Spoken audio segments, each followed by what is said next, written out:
इस कहानी की शुरुआत साल 2018 में हुई, जब आशु राजपूत 10वीं क्लास का छात्र हुआ करता था। आशु का मन पढ़ाई में नहीं लगता था और इस वजह से घर में उसे डांट के साथ पिटाई भी पड़ती थी।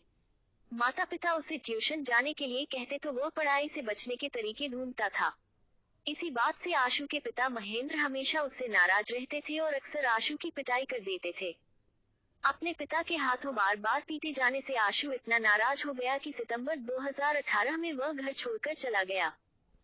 माँ बाप ने लापता बेटे को अपने स्तर पर तलाशा। जब कहीं सुराग नहीं मिला तो ग्वालियर के हजीरा थाने में गुमशुदगी भी दर्ज करा दी। पुलिस ने भी अपने स्तर पर आशु की खोज शुरू की, लेकिन कोई सफलता नहीं मिली। जिसके बाद लापता की सूचना देने वाले को 10,000 रुपए देने की इनाम की घोषणा भी कर दी गई, लेकिन इसका भी कोई असर नहीं हुआ। पिछले दिनों ग्वालियर में ऑपरेशन मुस्कान के तहत पुलिस ने आशु की फाइल को एक बार फिर से खोला और आशु की तलाश शुरू कर दी। पुलिस ने जब आशु के आधार कार्ड पर किसी मोबाइल सिम के एक्टिव होने की जानकारी ली, तो पुलिस को मालूम चल गया कि आशु के आधार कार्ड पर एक सिम संचालित है। इसी सिम को ट्रेस करते हुए पुलिस मुंबई पहुंची तो हैरान रह गई, क्योंकि पुलिस को यहाँ आशु मिला तो जरूर, लेकिन इस हाल में मिला कि पुलिस भी अचंभित रह गई।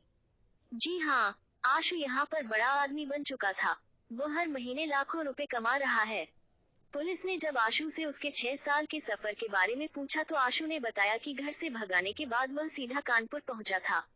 यहाँ तकरीबन 7 महीने तक उसने एक होटल में काम करके अपना गुजारा किया। इसके बाद कानपुर से वह नोएडा पहुंचा।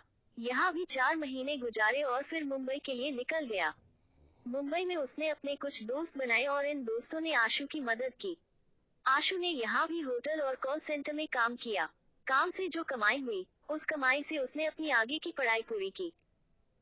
ग्रेजुएट हो जाने के बाद आशु ने यहाँ रियल एस्टेट की एक कंपनी ज्वाइन कर ली और अब आशु इसी रियल एस्टेट की कंपनी में काम करके हर महीने 2-3 लाख रुपए कमा रहा है।